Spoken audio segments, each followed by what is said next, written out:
ஆண்டு கொடுத்த வாக்குத்தத்திலிருந்து அந்த வாக்குத்தத்த செய்தியை இந்த காலை வேளையிலே நான் உங்களோடு பகிர்ந்து கொள்ள விரும்புகிறேன். கர்த்தர் நல்லவர்.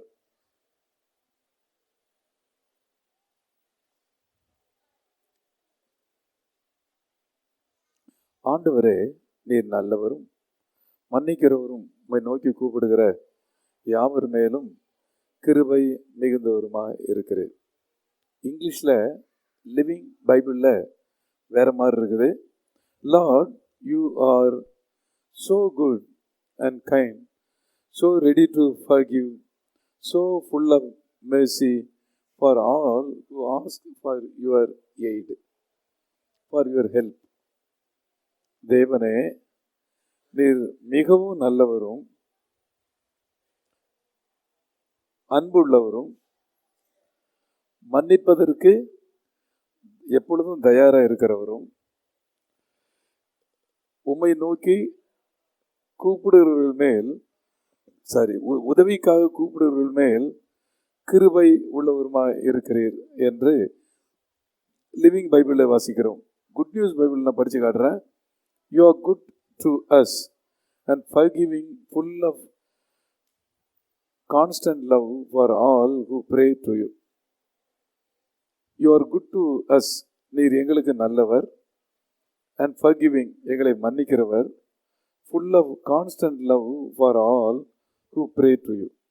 உம்மை நோக்கி ஜெபிக்கிறவர்கள் மேல் தொடர்ச்சியான அன்பு வைத்திருக்கிறீர் என்று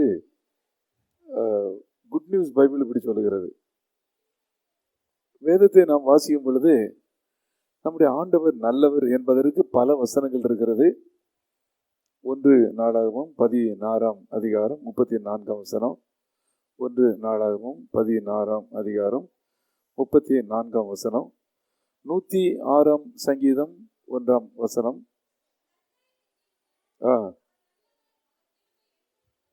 கர்த்தரை துதியுங்கள், அவர் நல்லவர், அவருடைய கிருபை என்றும் உள்ளது. நீங்களும் நானும் ஆராதிக்கிற ஆண்டவர் ரொம்ப நல்லவர். அல்லேலூயா. இதுல 3 காரியங்கள் இருக்கிறது. அவர் நல்லவர். ஹலோ தம்பிகளே,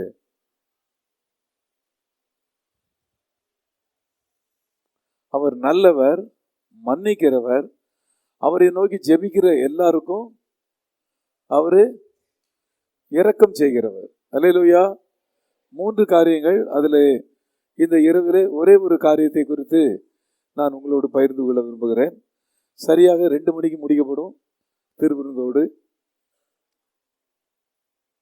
106 சங்கீதம் 1 வசனத்தையும் அப்படிதான் சொல்லப்பட்டிருக்குது.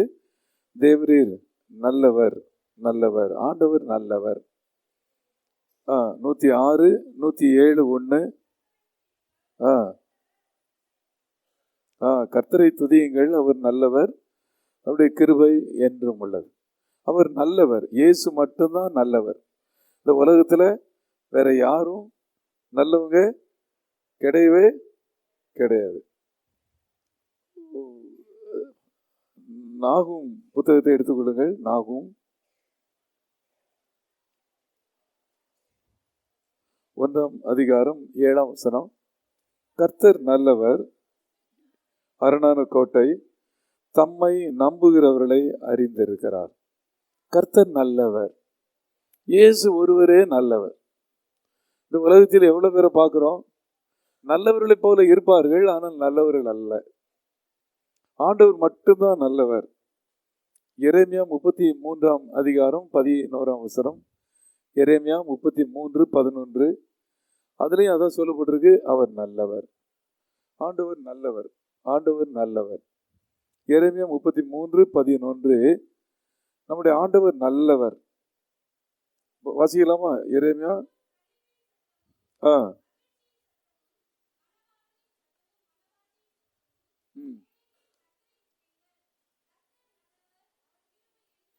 கர்த்தர் நல்லவர், அவருடைய கிருபை என்றும் உள்ளது. கிருபை என்றால் உதவி. ஆண்டவர் இன்றைக்கும் நம்ம எல்லாருக்கும் உதவி செய்ய காத்து கொண்டிருக்கிறார். இந்த 2021 ஆண்டு நமக்கு முன்பாக வைக்கப்பட்டிருக்கிறது. அவர் நல்லவர். இன்னும் நீங்க தொடர்ந்து 135 சங்கீதம் 3 வசனம், 118, 1 ஆகிய வசனங்களை வாசிக்கும் பொழுது அவர் நல்லவர். கர்த்தர் நல்லவர். கர்த்தர் நல்லவர். ஆமா, கர்த்தர் நல்லவர். அவருடைய நாமத்தை கீர்த்தனம் பண்ணுங்கள், அது நல்லது. God is good. God is good all the time. தேவன் எப்பொழுதும் நல்லவராகவே இருக்கிறார். சரி, இன்னும் 118 சங்கீதம் 1 வசனமும் அப்படிதான் சொல்லுகிறது. கர்த்தரை துதியுங்கள், அவர் நல்லவர், அவர் கிருபை என்றும் உள்ளது.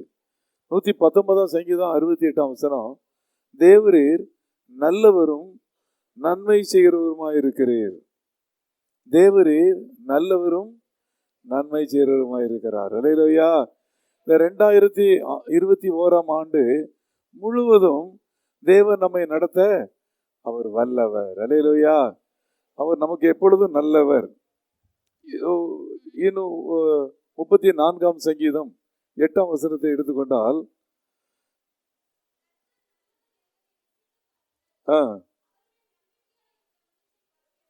கர்த்தர் நல்லவர் என்பதை ருசித்து பாருங்கள், அவர் மேல் நம்பிக்கையா இருக்கிற மனுஷன் பாக்கியவான்.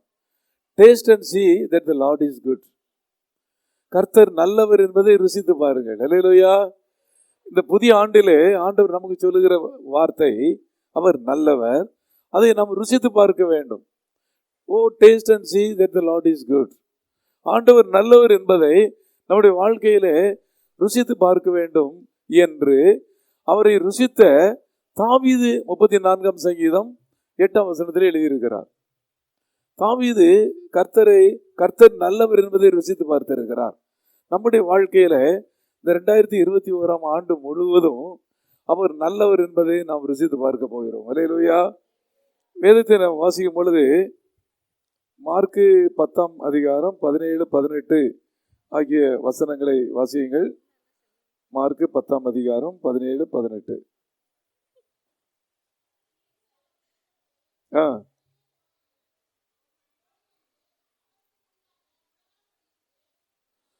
ஒரு வந்து கேட்கிறான், நல்ல போதகரே, நான் பரலோகத்திற்கு போவதற்கு என்ன செய்ய வேண்டும்?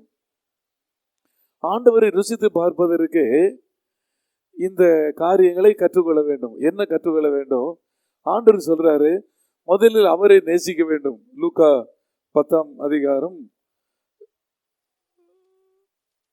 38 வசனத்தை வாசிக்கும் பொழுது, பின்பு அவர்கள் பிரயாணமாய் போகையில், இல்ல லூக்கா 10 அதிகாரம்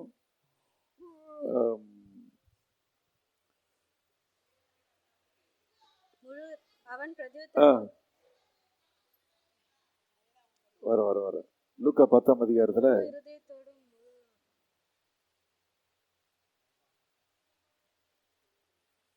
27 வசனம். அவன் பிரதியுத்தரமாக, உன் தேவனாகிய கர்த்தரிடத்தில் உன் முழு இருதயத்தோடும் உன் முழு ஆத்மாவோடும் உன் முழு பலத்தோடும் உன் முழு சிந்தையோடும் அன்பு கூர்ந்து, உன்னிடத்தில் அன்பு கூறுவது போல பிறனிடத்திலும் அன்பு கூறுவாயாக என்று எழுதியிருக்கிறது என்றான்.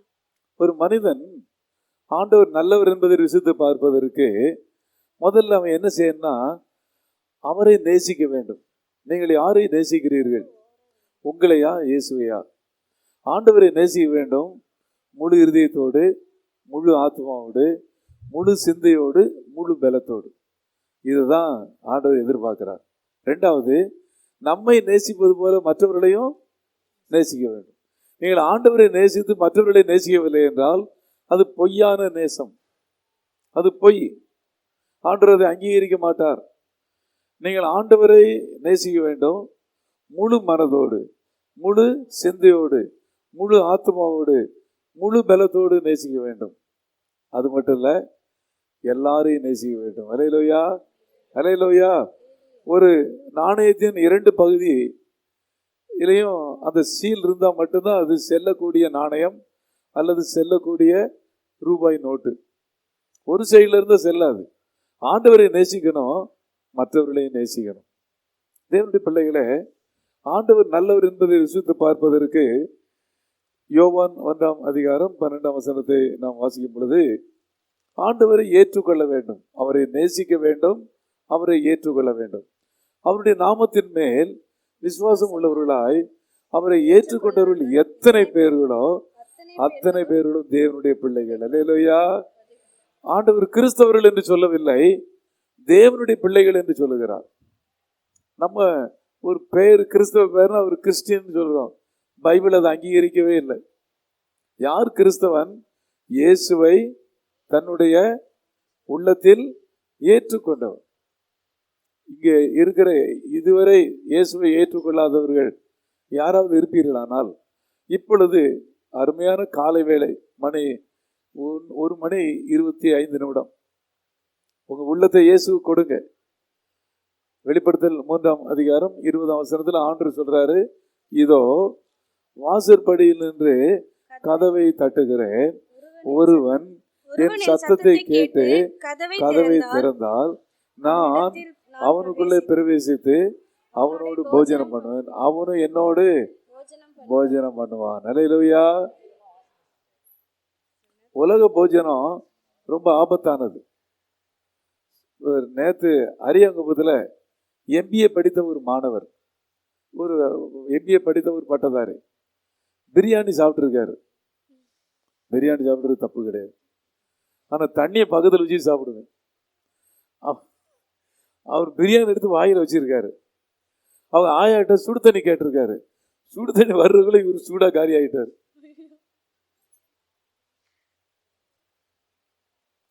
சுடு தண்ணி வர்றதுக்கு உள்ளார பிரியாணி எங்க போய் மாட்டிக்கிச்சு? தொண்டையில போய் மாட்டிக்கிச்சு. நம்ம ஆளுங்க கறி சாப்பிடும்போது பார்த்தீங்கன்னா ஏதோ காஞ்ச மாடு கம்மங்களில் விழுந்த மாதிரி தான். ஸோ உலக சாப்பாடு மரணத்தை கொடுக்கிறது. நான் படித்து ஆச்சரியப்பட்டேன். MBA படித்தவர் கூட பிரியாணி சாப்பிட தெரியல. தண்ணி சூடா வர்றதுக்குள்ள அவர் காலி ஆகிட்டார். பிரியாணி மேலே உழுது கிடந்திருக்காரு. தேவனுடைய பிள்ளைகளே, உலகம் சந்தோஷம் தர முடியாது, இயேசு ஒருவர் தான் சந்தோஷத்தை தர முடியும். அல்லேலூயா. அவரோடு நாம் சாப்பிடுவது அதுதான் மெய்யான ஆசீர்வாதம். இயேசுவோட உள்ளத்தில் வந்தால் அதுதான் உண்மையான புத்தாண்டு, அதுதான் உண்மையான புது வருஷம், அதுதான் உண்மையான புது வருஷ கொண்டாட்டம். இயேசுவோட உள்ளத்துக்கு வெளியே இருப்பாரானால் அது உண்மையான கொண்டாட்டம் அல்ல. தேவனுடைய பிள்ளைகளே, ஆண்டவர் இந்த கால வேளையில அவர் நல்லவர் என்பதை ருசித்து பார்க்க வேண்டும் என்று விரும்புகிறார். நீங்கள் பல பிரச்சனைகளோடு உட்கார்ந்து இருக்கலாம். உங்களுக்கு அவர் நல்லவராகவே இருந்து இந்த 2021 ஆண்டு முழுவதும் நடத்த விரும்புகிறார். டெய்லி உங்களை நடத்த விரும்புகிறார். அவர் உங்களுடைய உள்ளத்தில் இருக்க வேண்டும். தேவனுடைய பிள்ளைகளே, அப்போஸ்தலர் 10:38 வாசிக்கும் பொழுது, அவர் நன்மை செய்பவராகவும் பிசாசின் பிடியில் அகப்பட்ட யாவரையும் குணமாக்குவராகவும் சுற்றி தெரிந்தார். இயேசு நல்லவர், நன்மை செய்கிறவர். நாம் வாசித்த 119 சங்கீதம் 68 தேவரின் நல்லவரும் நன்மை செய்கிறவருமா இருக்கிறீர். உங்களுக்கு எனக்கும் நன்மை செய்கிறவர் இயேசு ஒருவரே. நன்மை செய்யறது மட்டுமல்ல, பிசாசின் பிடியில் அகப்பட்ட யாவரையும் குணமாக்குகிறவர். அல்லேலூயா. இயேசு இல்லாம பிசாசின் பிடியில் இருந்து ஒரு மனிதன் தப்பவே முடியாது. தேவனுடைய பிள்ளைகளே, இந்த காலை வேளையிலே, அதிகாலை வேளை, அற்புதமான வேளை. இந்த காலையில ஒரு பாட்டு எனக்கு ரொம்ப பிடிக்கும். இஸ் கான். அதிகாலை என் ஜெப வேளை, அதை வாசிக்கணும் அப்படின்னு ரொம்ப விரும்பினேன். நம்ம கீபோர்டிஸ்ட் அருமையான என்ஜினியர் வெங்கடேஷ் அதை வாசிப்பார். கிங்ஸ்டன். அதிகாலையில் பரவாயில்ல, அதிகாலையில் என் ஜெப வேளையில் அருள்நாதரே உங்கள் ஆமென்.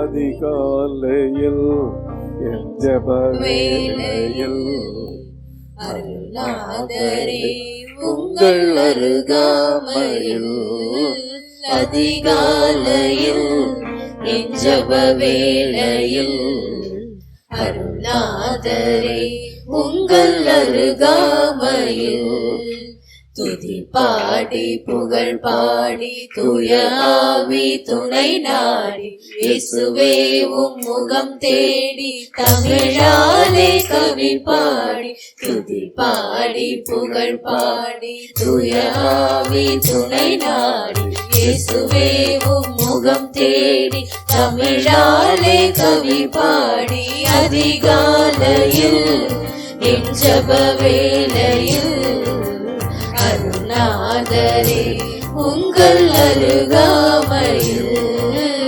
அதிகாலையில் என் ஜெப வேளையில் அருணாதரே உங்கள் அருகாமையில் மறைவான பிழை நீக்கும் மறைநூலின் கரு சேர்க்கும் கரை நீக்கி திரை நீக்கி குறை போக்கும் குரு பாதம் மறைவான பிழை நீக்கும் மறைநூலின் கரு சேர்க்கும் கரை நீக்கி திரை நீக்கி குறை போக்கும் குரு பாதம் அதிகாலையில் என் ஜெப வேளையில் அருணாதரே உங்கள் அருகாமையில் அதிகாலையில் என் ஜெப வேளையில் அருணாதரே உங்கள் அருகாமையில் பலியாக என்னை வார்த்து பலிபீட தழல் செய்து தினம்தோறும் புதிதாகி உம்மை போல உருமாறி பலியாக என்னை வார்த்து பலிபீட தழல் செய்து தினம்தோறும் புதிதாகி உம்மை போல உருமாறி அதிகாலையில் என் ஜெப வேளையில் அருணாதரே உங்கள் அருகாமையில் அதிகாலையில் என் ஜெப வேளையில் அருணாதரே உங்கள் அருகாமையில் துதி பாடி புகழ் பாடி தூய ஆவி துணை நாடி இயேசுவே உம் முகம் தேடி தமிழாலே கவி பாடி துதி பாடி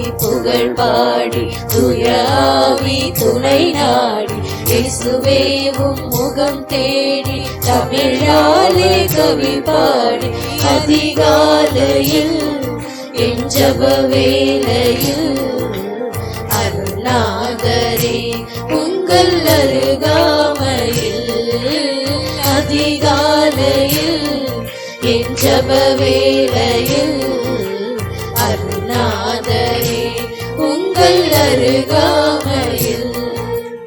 நாம் தேவனுடைய பிள்ளைகளே, அதிகாலை வேளையிலே ஆண்டவரை நீங்கள் ஏற்றுக்கொண்டால் உங்களுடைய வாழ்க்கை மாறும். அல்லேலூயா. உங்களுடைய கதவு வாசற்படியிலிருந்து கதவை தட்டுகிறார். அவருக்கு உங்களுடைய உள்ளத்தை திறங்கள். உங்களுடைய உள்ளத்திலே வருவார். உங்களுக்கு நன்மையானவைகளை தருவார். அவரை நல்லவர் என்பதை அப்பொழுது நீங்கள் ருசித்து பார்க்க ஆரம்பிப்பீர்கள். வேதத்தை நாம் வாசிக்கும் பொழுது 73ஆம் சங்கீதம் 1ஆம் வசனம், சுத்த இருதயம் உள்ளவருக்கு கர்த்தர் நல்லவராகவே இருக்கிறார். அல்லேலூயா. சுத்த இருதயம் எப்பொழுது கிடைக்கும்? இயேசுவை உள்ளத்தில் ஏற்றுக்கொள்ளுங்கள். உடைய பாவங்களை மன்னிப்பார், உடைய குறைகளை மன்னிப்பார், குற்றங்களை மன்னிப்பார். தம்முடைய இரத்தத்தினாலே உங்களை கழுவுவார். தம்முடைய பிள்ளையாக உங்களை ஏற்றுக்கொள்வார். உங்களுக்கு உலகம் கொடுக்கக்கூடாத நிம்மதியையும் சந்தோஷத்தையும் சமாதானத்தையும் தருவார். அல்லேலூயா. யாருமே கொடுக்க முடியாத சந்தோஷம். தேவனுடைய பிள்ளைகளே, ஒரு 5 காரியங்களை நீங்கள் ருசித்து பார்ப்பதற்கு 5 காரியங்களை நான் உங்களோடு பகிர்ந்து கொள்ள விரும்புகிறேன். 84ஆம் சங்கீதம் 11ஆம் வசனம், அவர் நமக்கு நன்மை செய்கிறார். கர்த்தர் 84 தேவனாகிய கர்த்தர் சூரியனும் கேடகமுமானவர். கர்த்தர் கிருபையும் மகிமையும் அருளுவார். உத்தமமாய் நடக்கிறவர்களுக்கு நன்மையை வழங்காதிரார். ஆமென். உத்தமமாய் நடக்கிறவர்களுக்கு நன்மையை கொடுக்காமல் இருக்கவே மாட்டார். நீங்கள் அவருடைய பிள்ளைகளாக மாறினால் உங்களுடைய பாவங்களை மன்னிப்பார், உங்களுக்கு புது வாழ்வு தருவார். உங்களை தம்முடைய பிள்ளையாக ஏற்றுக்கொள்வார். உங்களுடைய இரத்தத்தினால் உங்களுடைய பாவங்கள் கழுவப்படும். சுத்த இருதயம் உள்ளவர்களாக உங்களை மாற்றுகிறார். உங்களை உத்தமமாக நடக்க உதவி செய்கிறார். 5 காரியங்களை சுருக்கமாக நான் பகிர்ந்து கொண்டு உங்களுக்கு நான் திருவிருந்து கொடுக்க ஆயத்தமாக இருக்கிறேன். ஆண்டவர் நல்லவர் என்பதை 5 காரியங்களில் ருசித்து பார்க்கலாம். முதலாவதாக, அவர் தீமையை நன்மையாக மாற்றுகிறார். அல்லேலூயா. ஆமா, ஆதியாகமம் 50ஆம் அதிகாரம் 20ஆம் வசனம். யோசேப்பு தன்னுடைய அனுபவத்தை சொல்வதை பார்க்கிறோம்.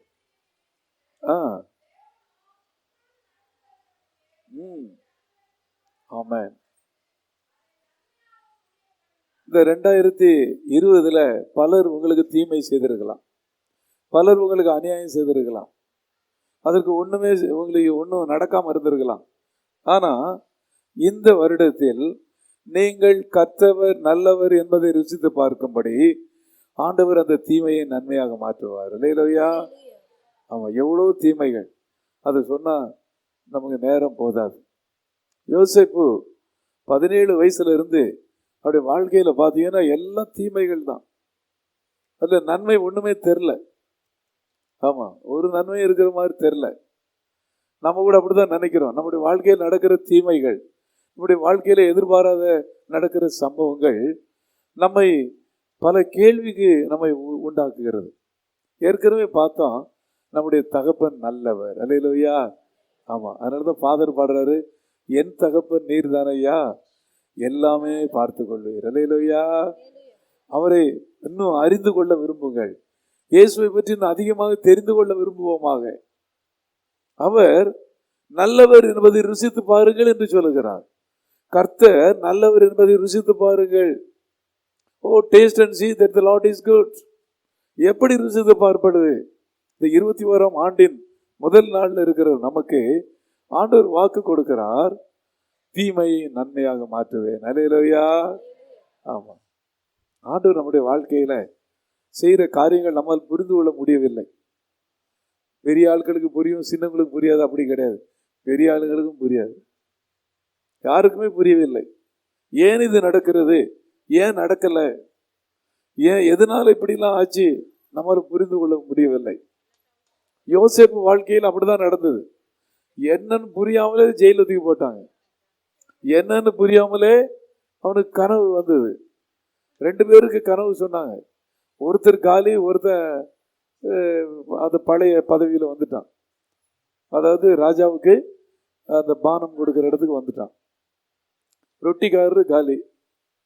இப்போ போகும்போது சொல்லி அனுப்புறாரு, கொஞ்சம் ராஜா கிட்ட போய் என் விஷயத்த சொல்லி கொஞ்சம் ஹெல்ப் பண்ணுன்றாரு. 2 வருஷமா மறந்துட்டான். நமக்கும் அப்படிதான் தெரியுது. நம்ம அதாவது சொல்லுவாங்க, அதாவது பஞ்சு வித்தாச்சுன்னா காற்று அடிக்குமா, உப்பு வித்தா மழை பெய்யுமா. பஞ்சு வித்தா காற்று அடிச்சா என்ன ஆகும்? உப்பு விற்கும் போது மழை பெஞ்சா என்ன ஆகும்? ரொம்ப ஈஸியா புரியுது. ரொம்ப ஞானிகள் நீங்க, சோத்திரம். ஆமா, ஆண்டவர் அறிவாளிகளுக்கு தான் இப்படிப்பட்ட இடத்த தர்றாரு. அல்லேலூயா. சோத்திரம். உண்மையிலே வீக்க பாளையத்தில் நீங்கள் ஆசீர்வதிக்கப்பட்டவர்கள். இப்படி ஒரு பில்டிங்ல உட்கார்ந்து கர்த்தரை ஆராதிப்பதை கற்பனை கூட பண்ண முடியாது. அல்லேலூயா. தேவன் நமக்கு எவ்வளோ இறங்கி நமக்கு அன்பு கூர்ந்து பெரிய கிருபையை கட்டளையிட்டு இருக்கிறார். தேவனுடைய பிள்ளைகளே, என்ன நடக்குன்னு உண்மை புரியல, எல்லாமே வித்தியாசமா நடக்குது. ஆனால் ஒரு நாள் வந்தது, ராஜாவுக்கு ஒரு கனவு வந்தது. இவனுக்கு கனவு வந்ததுல எந்த பிரயோஜனமும் இல்லை. ராஜாவுக்கு கனவு வந்தது. ராஜா முழிச்சுக்கிட்டு இருக்கும்போது இந்த ராஜாவுக்கு திராட்சரசம் கொடுக்கிறவர் சொல்றாரு, அங்க ஒரு தாடிக்காரர் இருக்காரு. அங்கேயும் தாடிக்காரர் தான். ஏன் ஒரு தாடிக்காரரு? பிளேடு இல்லையா? அவருக்கு விடுதலை கிடைக்கல. உடனே என்ன செய்யறாரு? தாடி வளர்க்குறாரு. நான் ஒருத்தர்கிட்ட கேட்டேன், மைசூர்ல படிக்கும்போது ஒரு மலையாளிகிட்ட கேட்டேன், ஏப்பா தாடி வளர்க்குறேன்னு கேட்டேன். அவன் சொன்னான், தாடி நானா வளர்க்குறேன், அது தானா வளருது. என்ன புதுசா ஏதோ புதிய கண்டுபிடிப்பு மாதிரி சொல்றாரு. சரி, வாட்ட பேச முடியாதுப்பா. இப்போ தாடியோடு இருக்கிறாரு. ஏன்? அவர் இன்னும் ஜெயில இருந்து வெளியில வர முடியல, அவருக்கு சாதகமான சூழ்நிலை வரல. உடனே செய்தி வருது. என்ன செய்தி? ராஜா உங்களை பார்க்கணும். உடனே அப்போதான் ஷேவ் பண்றாரு. நீங்க பைபிள்ல இருக்குது, அதெல்லாம் பாருங்க. அப்போதான் ஷேவ் பண்ணிட்டு புது மாப்பிள்ளை மாதிரி போறாரு. கர்த்தர் அவருக்கு பெரிய உயர்வை கட்டளையிட்டார். அல்லேலூயா. அதுவரை நடந்த தீமையான காரியங்களை கர்த்தர் சொல்லுங்க நன்மையாக மாற்றினார். உங்க வாழ்க்கையில் அதை செய்ய போகிறார். இந்த புதிய வருடத்துல கர்த்தர் நல்லவர் என்பதை ருசித்து பார்க்க போகிறீர்கள். உங்க வாழ்க்கையில எவ்வளவோ தீமைகளை அனுபவிச்சிட்டீங்க. ஆமா, ஆனா இனி நன்மையா அனுபவிக்க போறீங்க. அல்லேலூயா. நீங்க என்னென்ன மாற்றங்களை எதிர்பார்த்தீர்களோ அதை எல்லாம் பார்க்க போகிறீர்கள். வீட்டுல மாற்றம், நீங்க மாற்றம். யாரு மாறன்னு நினைச்சீங்களோ அவங்க மாறுறாங்க. எல்லாமே மாறுது. அல்லேலூயா. ஆம் தேவனுடைய பிள்ளைகளே, போன வருஷம் ஒரு பாட்டு போட்டாங்க, எல்லாமே மாறப்போகுதுன்னு ஒரு ஆட்டம் போட்டாங்க. ஆனா என்னதான் மாறிடுச்சு. ஆனா இந்த வருஷம் அப்படி இல்லை. இது ஆசீர்வாதத்தின் ஆண்டு. அல்லேலூயா. கர்த்தர் நமக்கு எப்பவும் ஆசீர்வாதத்தை தான் வச்சிருக்காரு. கொரோனாவிலையும் என்ன இருக்குது? ஒரு ஆசீர்வாதம் இருக்கு. என்ன ஆசீர்வாதம் தெரியுமா? வியாதி குறைஞ்சி போச்சு. இப்போ ஹாஸ்பிட்டல்ல காத்து வாங்குது. நான் நேற்று ஒரு ஆஸ்பத்திரி போனால் ஏதோ அது 2ஆம் உலக போரில் அகதிகள் முகாம் மாதிரி இருக்கு.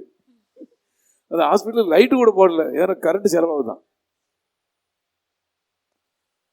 பீடியாட்ரிக்ஸ் வார்டில் பெரியவங்களை வச்சிருக்காங்க. ஏன்னா என்ன வைக்கிறதுன்னு தெரில. சின்ன பசங்க வைக்கிற வார்டில் பெரியவங்க படுத்திருக்காங்க.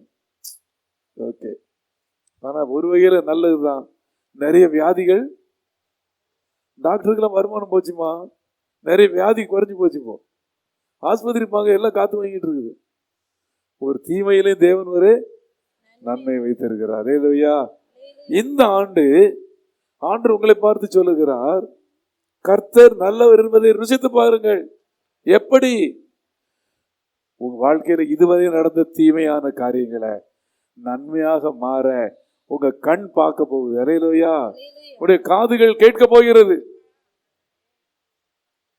அவனே நினைச்சு பார்த்திருக்க மாட்டான் இப்படிப்பட்ட ஒரு உயர்வு வரும் என்று.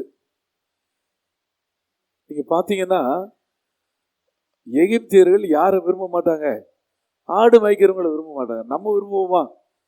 ஆடு மேய்க்கிற ஒரு மாப்பிள்ளை பாருங்க, என் பொண்ணுக்கு கேட்போமா? என் பொண்ணுக்கு ஆடு மேய்க்கிற மாப்பிள்ளை ஏதாவது இருந்தா சொல்லுங்க. ஐயோ, ஆடு மேய்க்கிறவன். ஆமா, ஆனா இவர் வேலை என்னது? ஆடு மேய்க்கிறதா. கர்த்தர் ஆடு மேய்க்கிற எல்லாராலும் வெறுத்து ஒதுக்கப்பட்ட யோசேப்பை எகிப்திலே ராஜாவுக்கு அடுத்த ஸ்தானத்தை கொடுத்தார். அல்லேலூயா.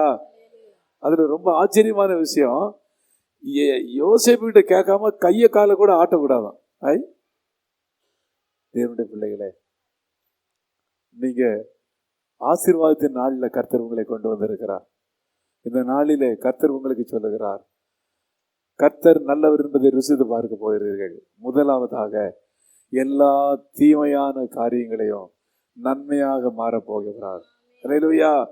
நன்மையாக முடிய பண்ணினார். அவனை வெறுத்த அண்ணன் தம்பி யார் காலில் வந்து விடுறாங்க? தம்பி காலில் யார் கிடக்கிறாரு? அண்ணன் கிடக்கிறாரு. அண்ணன் கிடந்து என்ன சொல்றாரு? அப்பா சாவும் போது எங்களை ஏதாவது நீங்க தண்டிச்சிடக்கூடாதுன்னு எங்கிட்ட சொல்லிட்டு போன. அவர் சொல்லவே இல்லை. அவ்வளோ பயம். தேவனுடைய பிள்ளைகளே, நம்முடைய ஆண்டவர் அவர் நல்லவர். அல்லேலூயா. நம்ம எல்லாருக்கும் நல்லவர். எப்படி நல்லவர்? தீமையான காரியங்களை, தீமையாய் நடந்த காரியங்களை, உங்களை வேதனைப்படுத்தின காரியங்களை நீங்கள் மகிழ்ச்சியாக்கும்படி, நீங்கள் மகிழ்ச்சியாக அதை பார்க்கும்படி தீமையை நன்மையாக முடிய பண்ண போகிறார். அல்லேலூயா. இரண்டாவதாக ஆண்டவர் என்ன செய்ய போகிறார்? ஆபத்து காலத்தில் நம்மை விடுவித்து இந்த வருடம் முழுவதும் நடத்த போகிறார். மனுஷனுக்கு எப்ப வியாதி வரும் சொல்ல முடியாது, எப்ப பிரச்சனை வரும் சொல்ல முடியாது, என்ன வரும் யாரும் சொல்லவே முடியாது. 107ஆம் சங்கீதத்தை படிச்சீங்கன்னா சுருக்கமாக சொல்லுகிறேன், ஆண்டவரே எல்லா கஷ்டத்திலிருந்து நம்மை அவர் விடுவிக்கிறவர். அல்லேலூயா. எப்பொழுது? அவரை நோக்கி ஜெபிக்கும் பொழுது. 107 சங்கீதத்துல 4:5 வாசிக்கும் பொழுது அது ஆமா ஆமா ஒரு ஆபத்தான ஒரு சூழ்நிலை.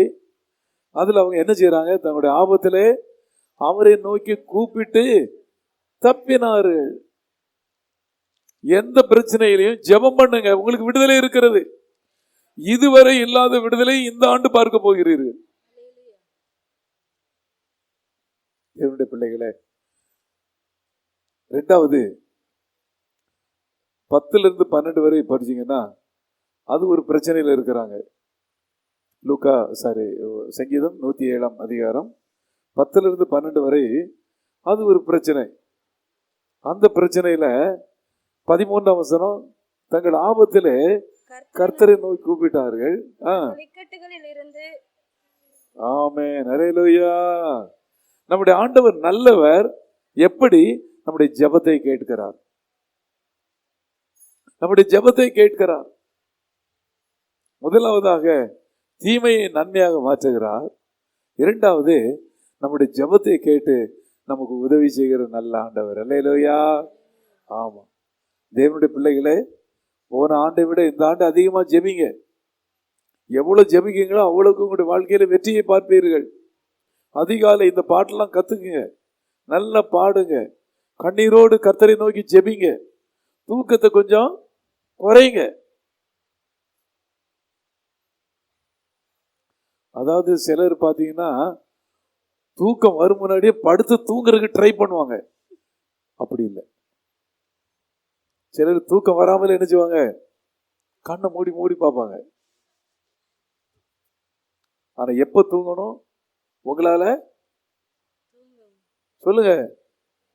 தூங்காத இருக்க முடியாதுங்கிற நிலையில மட்டும்தான் தூங்கணும். சும்மா மணி 10 ஆயிடுச்சு எல்லாத்தையும் லைட்டா அடிச்சுட்டு அப்படியே கண்ணை மூடக்கூடாது. அது சரியில்லை. ஆண்டவர் சொல்றாரு, இதுவரை ஜெபித்தீர்கள், தோத்திரம். இனி ஆண்டவருடைய அன்பை, அவர் நல்லவர் என்பதை எல்லா ஜெபத்திலையும் பார்க்க போறீங்க. அல்லேலூயா. உங்க ஜெபத்துல இதுவரை நடக்காத அற்புதங்களை கர்த்தர் செய்ய போகிறார். பெரிய அற்புதம் ரட்சிப்பு. ஜனங்கள் இயேசுவை ஏற்றுக்கொள்வதுதான் பெரிய அற்புதம். பெரிய அற்புதம். மூன்றாவதாக அதுல 14-18 வரை உள்ள வசனங்களை வாசிக்கும் பொழுது ரொம்ப, அதாவது ஆண்டவரே இல்லைன்னு சொன்னவங்களுக்கு வியாதி வந்துருச்சு. வியாதி வரும் பொழுது அவங்களுக்கு சாப்பாடே இறங்கல. என்ன பண்றாங்க? தங்கள் 19 வசனம், தங்களுடைய ஆபத்திலே கர்த்தரை நோக்கி கூப்பிடுகிறார்கள். அவர்களை நீங்களாக்கி ரட்சிக்கிறார். ஆமென், ஹல்லேலூயா. ஆண்டவர் நம்முடைய ஜெபங்களுக்கு பதில் தரும் பொழுது நம்மால் அறிந்து கொள்ள முடிகிறது, கர்த்தர் நல்லவர். ஹல்லேலூயா. அவர் நல்லவர். நம்முடைய கஷ்டத்திலே நாம் ஜெபிக்கும் பொழுது ஜெபத்தை கேட்டு நமக்கு அற்புதம் செய்கிறார். நம்முடைய பிரச்சனையில அற்புதம் செய்கிறார், வியாதியிலே அற்புதம் செய்கிறார். நான்காவதாக 35-38 வரை உள்ள வசனங்களை வாசிக்கும் பொழுது மீன் பிடிக்க போகிறவர்களுக்கு திடீர்னு புயல் வந்து விட்டது. எப்படி தப்புறது ஒண்ணுமே புரியல.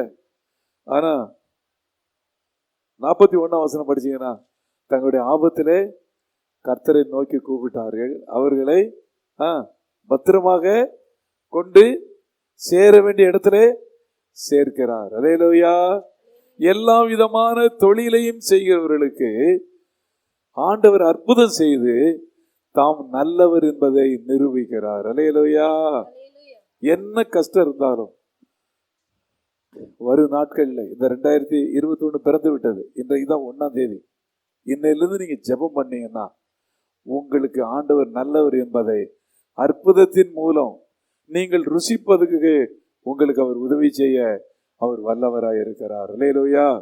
மூன்றாவதாக சத்துருடைய கையிலிருந்து நம்மை விடுவிக்கிறார். சத்துருடைய கையிலிருந்து 136 சங்கீதத்தை எடுத்தீங்கன்னா அதுல 23-25, நம்முடைய தாழ்வில் நம்மை நினைத்தவரை துதியுங்கள், அவர் கிருபை என்றும் உள்ளது. நம்முடைய சத்துருக்களின் கையிலிருந்து நம்மை விடுதலை பண்ணினவரை துதியுங்கள், அவர் கிருபை என்றும் உள்ளது. பாருங்க, இந்த வருடம் முழுவதும் நமக்கு ஆண்டவர் வைத்திருக்கிறார். வருடம் முழுவதும் ஆண்டவர் நமக்கு தந்திருக்கிறார். 365 நாளும் இதோ உலகத்தின் முடிவு பரியந்தம் சகல நாட்களிலும் நான் உங்களுடனே கூட இருக்கிறேன்னு சொன்ன ஆண்டவர் மூன்றாவதாக என்ன செய்ய போகிறார்? சத்துருடைய கையிலிருந்து நம்மை விடுதலை ஆக்குறார். அல்லேலூயா. ஆமா, பிசாசு போராட்டத்திலிருந்து இயேசு இல்லாமல் விடுதலை இல்லை, இல்லவே இல்லை. லூக்கா 1ஆம் அதிகாரம் 71ஆம் வசனம் சொல்லுகிறது, உங்கள் சத்துருக்களின் கைகளில் நின்று நீங்கள் விடுதலையாக்கப்பட்டு உயிரோடு இருக்கும் நாளெல்லாம் பயமில்லாமல் எனக்கு முன்பாக பரிசுத்தத்தோடும் நீதியோடும் எனக்கு ஊழியம் செய்ய கட்டளையிடுவேன். சத்துருடைய கையிலிருந்து விடுதலையாக்கப்பட்டு, பிசாசின் போராட்டத்திலிருந்து இயேசு இல்லாம நமக்கு விடுதலை இல்லை, இல்லவே இல்லை. ஓ, மூன்றாவதாக என்ன செய்யறாரு? சத்துருடைய கையிலிருந்து நம்மை விடுவிக்கிறார். அதுல 2 காரியம் சொல்லப்பட்டது. நம்முடைய தாழ்வில் நம்மை நினைக்கிறார். அப்புறம் மாம்ச தேகம் உள்ள யாவுக்கும் ஆகாரம் கொடுக்கிறார். இந்த வருடம் முழுவதும் நமக்கு குறைவில்லாமல் நடத்துவார். நம்முடைய கஷ்டத்துல நம்மை நினைக்கிறார். எந்த கஷ்டம்? பிசாசினால் வருகிற போராட்டம். நம்ம ஏற்கனவே பார்த்தோம். அப்போஸ்தலர் 10:38 அவர் நன்மை செய்கிறவராயும் பிசாசின் பிடியில் அகப்பட்ட யாவரையும் குணமாக்குறவராய் சுற்றி தெரிந்தார். இன்னைக்கு ஜனங்கள் பல பாவத்திற்கு அடிமையா இருக்கிறார்கள். ஒரு மனிதன் குடிக்கிறான்னா அவன் யாருக்கு அடிமையா இருக்கிறான்? குடிக்கல, குடிவெறியின் ஆவிக்கு. சீரட்டு பிடிக்கிறான். நாங்க வீட்டு ஆட்டோவில் வந்துகிட்டு இருந்தோம். எங்களுக்கு முன்னாடி 3 இளைஞர்கள், 2 பேருக்கு தான் வண்டி, ஆனா 3, நல்ல வேளை 4 பேர் ஏத்தல. 3 பேர் கையிலையும் கொல்லிக்கட்டை. அது சிக்னல்ல நின்றுட்டாங்க. அப்படி ட்ரெயின் மாதிரி புகை விடுறோம். எங்களுக்கு மாஸ்க் எல்லாம் தாக்கு பிடிக்க மாட்டேங்குது. அதை மீறி உள்ளார வருது புகை. புகை பிடிக்கிறவர்கள் பின்னாடி என்ன இருக்குது? ஒரு பொல்லாத ஆவி இருக்கிறது. பாவத்தின் அடிமைத்தனத்திற்குள்ள என்ன இருக்குது? ஒரு பொல்லாத ஆவி. அதனாலதான் யோவான் 8ஆம் அதிகாரத்தில் ஆண்டவர் சொன்னாரு, பாவம் செய்கிறவன் பிசாசுக்கு அடிமையா இருக்கிறான். 8ஆம் அதிகாரம் 36ஆம் வசனம், குமாரன் விடுதலை ஆக்கினால் மெய்யாகவே விடுதலை ஆவீர்கள். அல்லேலூயா. ஆண்டவர் மூன்றாவதாக, உங்களுக்கு எந்த பிசாசு போராட்டம் இருந்தாலும், எந்த பிசாசினால் எந்த அடிமைத்தனம் இருந்தாலும் உங்களை அவர் விடுவித்து அவர் நல்லவர் என்பதை ருசித்து பார்க்க உங்களுக்கு உதவி செய்கிறார். அல்லேலூயா. அதேதான் நீங்க அதாவது லூக்கா 13ஆம் அதிகாரத்துல ஒரு சகோதரியை பற்றி சொல்லப்பட்டிருக்கிறது. 11ஆம் அதிகாரம் 16ஆம் வசனம், 13ஆம் அதிகாரம் 11ஆம் வசனம் 16ஆம் வசனத்துல, 18 வருஷமாய் கட்டியிருந்த ஆபிரகாமின் குமாரத்தி ஆகிய இவளை ஓய்வு நாளில் இந்த கட்டிலிருந்து அவிழ்த்து விட வேண்டியதில்லையா என்றார். ஆமா, யாரு கட்டி வச்சிருக்கிறான்? பிசாசு கட்டி வைத்திருக்கிறான்.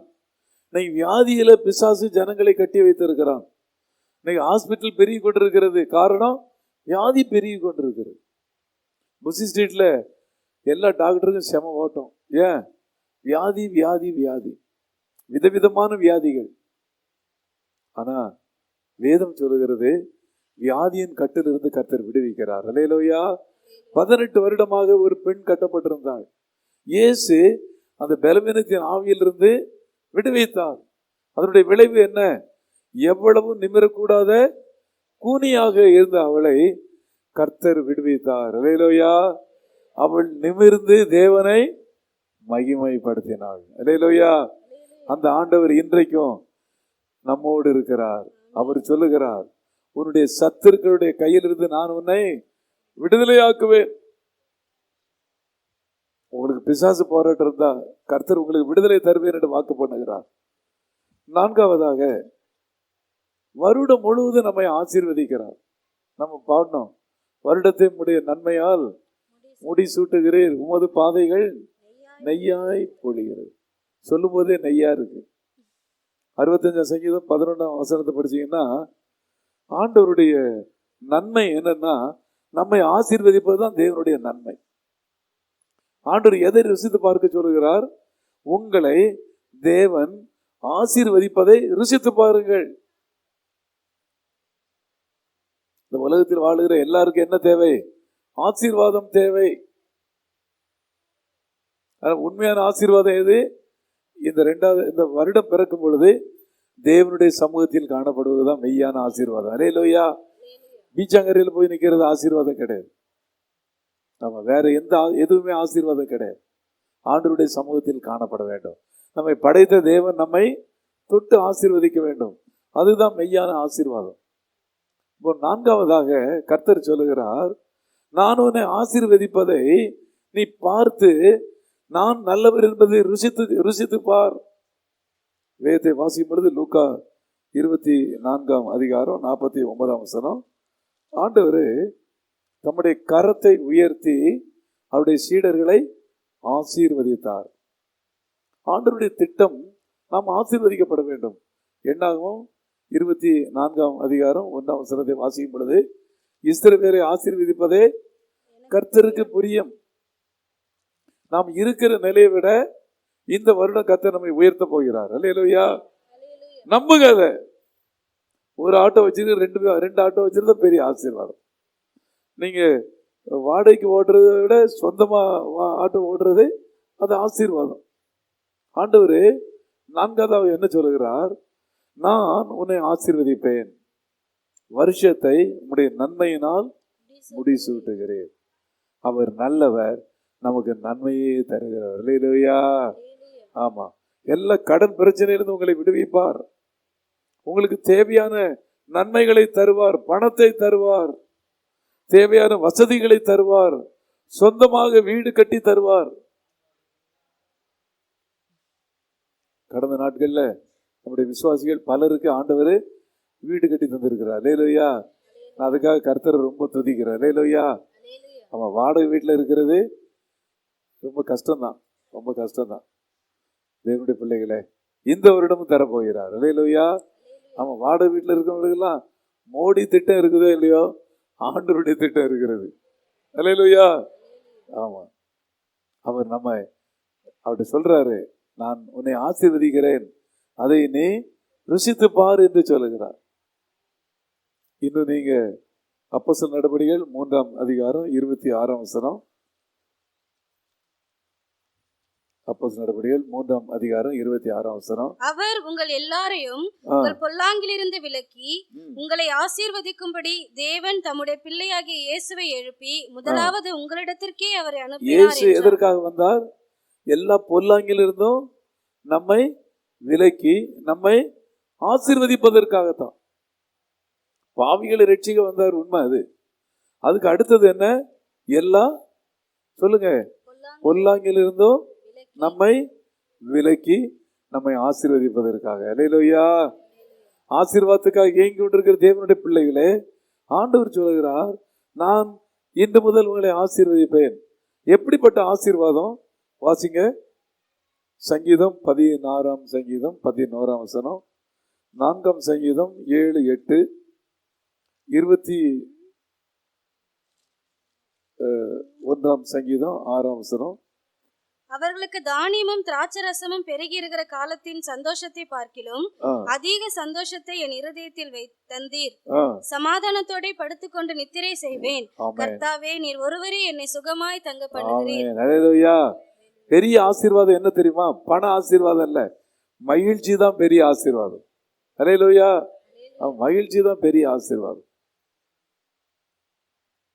நீங்க பெட்டு வாங்கிடலாம், ஆனா தூக்கத்தை வாங்க முடியாது.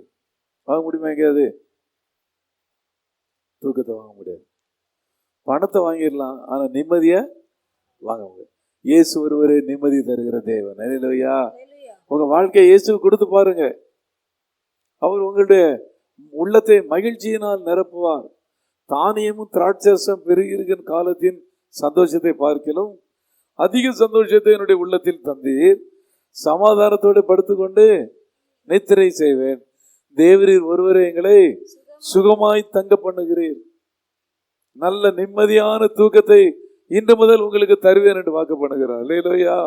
உங்களுடைய உள்ளத்தை மகிழ்ச்சியினால் நிரப்புவார்.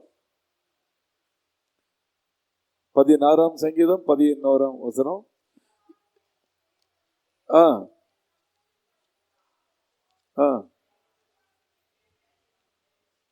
உங்களுடைய சமூகத்தில் பரிபூரண ஆனந்தம். இந்த உலகம் கொடுக்கிறதெல்லாம் சிற்றின்பம், ஆனா தேவன் கொடுப்பது பேரின்பம். அல்லேலூயா. இயேசு கொடுக்கிறது பேரின்ப நதி. ஜீவ மார்க்கத்தை எனக்கு தெரியப்படுத்தினீர். உங்களுடைய சமூகத்தில் பரிபூரண ஆனந்தம், உங்களுடைய வலது பாரசத்தில் நித்திய பேரின்பம். அல்லேலூயா. சொல்ல முடியாத சந்தோஷம், மகிழ்ச்சி, பொங்கி வழிகிற சந்தோஷம், சமாதானம், நிறைவு, நிம்மதி. ஆண்டவரே, நான்காவதாக நம்மை மகிழ்ச்சியினால் ஆசீர்வதிக்கிறார். 21ஆம் சங்கீதம் 1ஆம் வசனத்தை 6ஆம் வசனத்தை படிங்க. 21:6.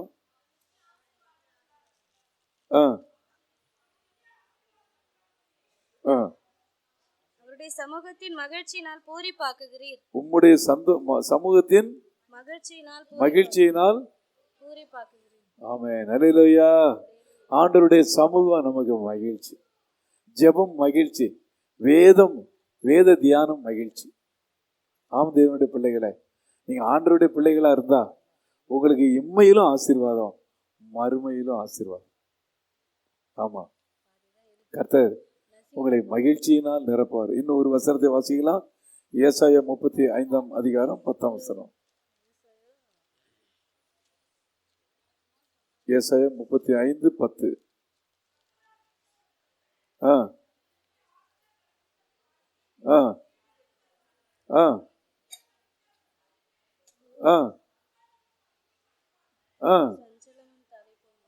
ஆமென். அல்லேலூயா.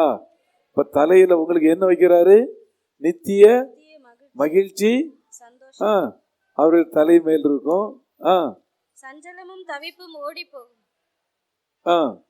சஞ்சலமும் தவிப்பும் ஓடி போகும். நித்திய மகிழ்ச்சி நம்முடைய தலையில கர்த்தர் வைக்கிறார். அல்லேலூயா. இயேசுதான் நமக்கு சந்தோஷத்தை தருகிறவர். சந்தோஷம்தான் பெரிய ஆசீர்வாதம், பணம் அல்ல, பணம் அல்ல. கடைசியாக 5ஆவதாக பரிசுத்த ஆவியினால் எல்லாரையும் நிரப்ப போகிறார். நம்ம ஒரு 5 நிமிஷம் அதுக்காக ஜெபிக்க போகிறோம். எல்லாருக்கும் இன்னைக்கு என்ன தேவை? பரிசுத்த ஆவியானவருடைய அபிஷேகம் தேவை. பரிசுத்த ஆவியானவருடைய அபிஷேகம். அப்போஸ்தலர் நடபடிகள் 1ஆம் அதிகாரம் 4ஆம் வசனம், 8ஆம் வசனம், 2ஆம் அதிகாரம் 38-39. பரிசுத்த ஆவி உங்களிடத்தில் வரும்போது நீங்கள் பலனடைந்து எருசலேமிலும் யூதேயா முழுவதிலும் சமாரியாவிலும் பூமியின் கடைசி பரியந்தமும் எனக்கு சாட்சிகளாய் இருப்பீர்கள் என்றார். ஆண்டவர் சொல்றாரு, பரிசுத்த ஆவி உங்களிடத்தில் வரும்பொழுது நீங்கள் பலனடைந்து. அதுக்கு வந்து 4ஆம் வசனம் படிச்சீங்கன்னா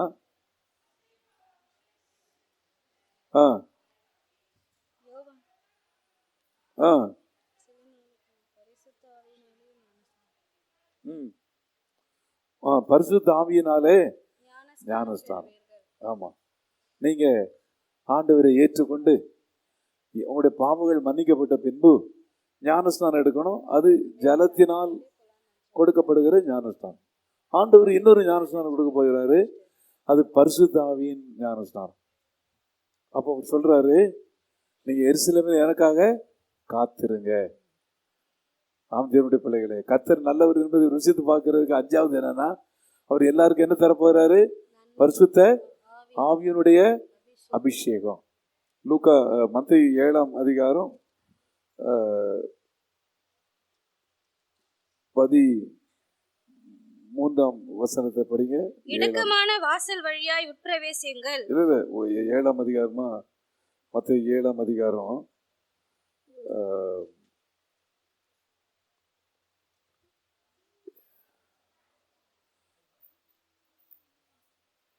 பொல்லாதவர்களாகிய நீங்கள், சரி 7ஆம் அதிகாரம் 11 தான், கரெக்ட். 7:11.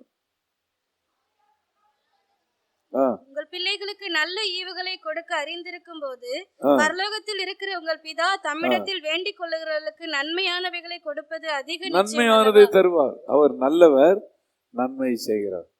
நமக்கு இந்த உலகத்துல பெரிய நன்மை என்னன்னா, இயேசு நம்முடைய உள்ளத்தில் வந்து தங்கி இருந்து நம்மை வழி நடத்துவதுதான் பெரிய நன்மை. அல்லேலூயா. இந்த உலகத்தில் நம்மோடு கூட யாரும் கடைசி வரைக்கும் இருக்கவே முடியாது, சான்ஸே கிடையாது. அந்தந்த இடம் வந்தோடனே அவங்க கிளம்பிடுவாங்க. ஆமாம். ஆனால் என்றென்றைக்கு நம்மோடு கூட இருக்கும்படி ஆண்டவர் யாரை தரப்போகிறார்? பரிசுத்த ஆவியானவர். இந்த மத்தேயு 7:11 நன்மை என்று சொல்லப்பட்டிருக்கிறது. அதை லூக்கா 10ஆம் அதிகாரம் 13ஆம் வசனத்தை படிச்சீங்கன்னா, சரி 11ஆம் அதிகாரம் 13ஆம் வசனத்துல, பொல்லாதவர்களாகிய நீங்கள் உங்களுடைய பிள்ளைகளுக்கு நல்ல ஈவுகளை கொடுக்க அறிந்திருக்கும் அதிக நிச்சயம் அல்லவா என்றார். ஆமா, தம்மிடத்தில் வேண்டிக் கொள்ளுவர்களுக்கு பரிசுத்தாவியை கொடுப்பது அதிக நிச்சயம் அல்லவா? அல்லேலூயா. ஆமா, பரிசுத்தாவியை எல்லாருக்கும் தரப்போறார். எல்லாரும் நம்ம இதை பெற்றுக்கொள்ள போகிறோம்.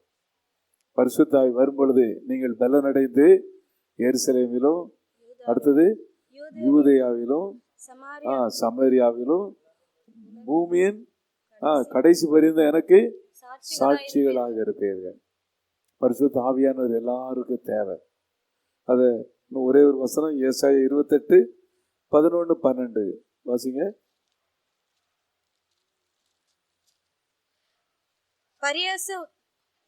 பரியாச உதடுகளினாலும் அந்நிய பாஷையினாலும் இந்த ஜனத்தோட பேசுவார். ஆண்டவரு நீங்க பரிசுத்தாவி பெற்ற உடனே நம்மோடு பேசுகிறார். எதன் மூலமாக? பரியாச உதடு, அந்நிய பாஷை. அது கீழே சொல்லப்பட்டிருக்கு. இதுவே இளைப்படைந்தவனுக்கு இளைப்பாறுத்தக்க இளைப்பாறுதல். அப்படின்னு அர்த்தம். அதாவது இளைப்பாறுதல்னா சந்தோஷம்னு வச்சுங்க. சந்தோஷம். சந்தோஷம் இல்லாதவனுக்கு சந்தோஷம் கொடுக்கக்கூடிய சந்தோஷம் என்னது? பரிசுத்த ஆவியானவர். ஆமா, அப்ப எல்லாருக்கும் ஆண்டவர் பரிசுத்தாவி தரப்போகிறார். மேலே பால்கனியில இருக்கவங்களுக்கு, கீழே இருக்கவங்களுக்கு பரிசுத்தாவி தரப்போகிறார். தந்து அவர் என்ன சொல்றாரு? கர்த்தர் நல்லவர் என்பதை ருசித்து பாருங்கள். கர்த்தர் நல்லவர் என்பதை ருசித்து பாருங்கள். நீங்க இன்னும் ஒரு வசனம் வாசிங்க. அப்போஸ்தலர் 13ஆம் அதிகாரம் 52ஆம் வசனம். சீஷர்கள் பரிசுத்த ஆவியினாலும் சந்தோஷத்தினாலும் நிரப்பப்பட்டார்கள். 13. சீஷர்கள் சந்தோஷத்தினாலும் பரிசுத்த ஆவியினாலும் நிரப்பப்பட்டார்கள். அப்ப பரிசுத்த ஆவி வரும்பொழுது உங்களுக்கு என்ன கிடைக்குது? பெரிய சந்தோஷம், நிலையான சந்தோஷம், நித்தியமான சந்தோஷம். ஆண்டவர் எல்லாருக்கும் தரப்போகிறார். அப்படியே நம்ம எழுந்து நின்று ஒரு 5 நிமிடம் ஜெபிக்கலாமா? ஸ்தோத்திரம். ஹல்லேலூயா, ஹல்லேலூயா, ஹல்லேலூயா. தேவனே உமக்கு நன்றி. கர்த்தர் நல்லவர் என்பதை ருசித்து பாருங்கள். அவர் மேல் நம்பிக்கையா இருக்கிற மனுஷன் பாக்கியவான். ஆமென்.